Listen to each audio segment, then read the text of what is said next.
ఈరోజు ఈ మీడియా సమావేశానికి ప్రధాన కారణం నా మీద ఏదైతే ఎన్నికల ఫలితాలు వెలువడిన తర్వాత పాడేరు నియోజకవర్గం నుంచి వైఎస్ఆర్ కాంగ్రెస్ పార్టీ తరపున శాసనసభ్యునిగా ఎన్నికైన తర్వాత నా గురించి కొన్ని ప్రచారాలు సాగుతుంది అని చెప్పేసి మా నాయకులు కార్యకర్తలు నాకు తెలియజేయడం జరిగింది. అదేంటంటే విశ్వేశ్వరరాజు వైఎస్ఆర్ కాంగ్రెస్ పార్టీ నుంచి టీడీపీలోకి వెళ్ళిపోతున్నారనే ప్రచారం సాగుతుంది. కాబట్టి వీటన్నిటికీ మనం ఖచ్చితంగా ఒక సమాధానం అయితే మనం చెప్పాలని చెప్పడంతో ఈరోజు ఈ కార్యక్రమం ఏర్పాటు చేయడం జరిగింది. ఈరోజు 2018లో నాకు జగన్మోహన్ రెడ్డి గారు న్యాయవాదిగా ఉన్న నన్ను పాడేరు నియోజకవర్గంలో నాకు సమన్వయకర్తగా నియమించి పాడేరు నియోజకవర్గంలోనే కాదు అరకు నియోజకవర్గంలో కూడా గుర్తింపు తెచ్చింది మా గౌరవ జగన్మోహన్ రెడ్డి గారు. తర్వాత నా సతీమణికి జీకే వీధి మండలం నుంచి జెడ్పీటీసీ సభ్యురాలుగా అవకాశం ఇచ్చారు. తర్వాత నాకు రాష్ట్ర ఎస్టీ కమిషన్ సభ్యునిగా నాకు అవకాశం ఇచ్చారు. ఈ 2 సంవత్సరాలు పూర్తిగా ఈ సభ్యునిగా కూడా పూర్తిగా అయ్యింది.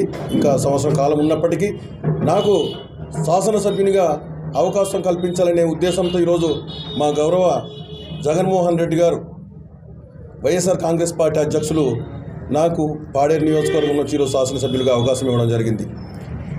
ఇంత అవకాశాలు కల్పించిన జగన్మోహన్ రెడ్డి గారికి నేను మోసం చేసినట్లయితే నాకు భవిష్యత్తు ఉండదు, పుట్టగతులు కూడా ఉండదు.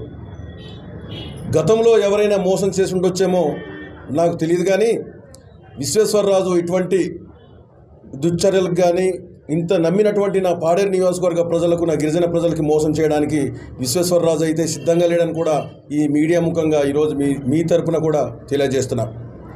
కాబట్టి నాకు ఊపిరి ఉన్నంత వరకు నేను జగన్మోహన్ రెడ్డి గారితోనే ఉంటాను తప్ప వేరే పార్టీల వైపు కన్నెత్తి కూడా చూడనని కూడా ఈ సందర్భంగా తెలియజేస్తున్నాను. కాబట్టి మా నాయకుడు జగన్మోహన్ రెడ్డి గారు ఈరోజు మేము అధికారంలోకి ఈసారి కోల్పోవచ్చు, కానీ 5 సంవత్సరాల కాలంలో మా పార్టీ అధ్యక్షులు సూచించినట్లుగా మేము ఈ 5 సంవత్సరాల పాటు ప్రజలతోనే ఉంటాం, ప్రజా సమస్యలపై పోరాడతాం.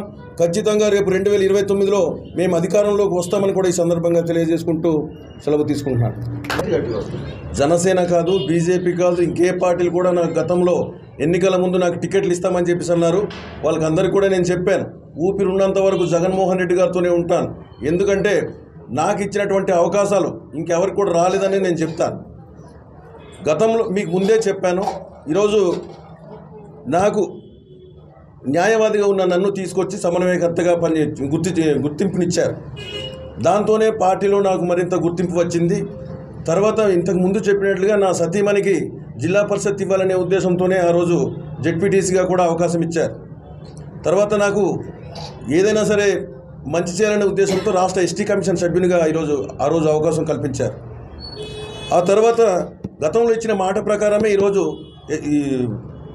ఖచ్చితంగా నీకు న్యాయం చేస్తాననే మాట ప్రకారం ఈరోజు 2024లో నాకు శాసనసభ్యునిగా పోటీ చేయడానికి అవకాశం ఇచ్చి ఈరోజు నేను ఎన్నిక కావడానికి కారణమయ్యారు గౌరవ మా జగన్మోహన్ రెడ్డి గారు.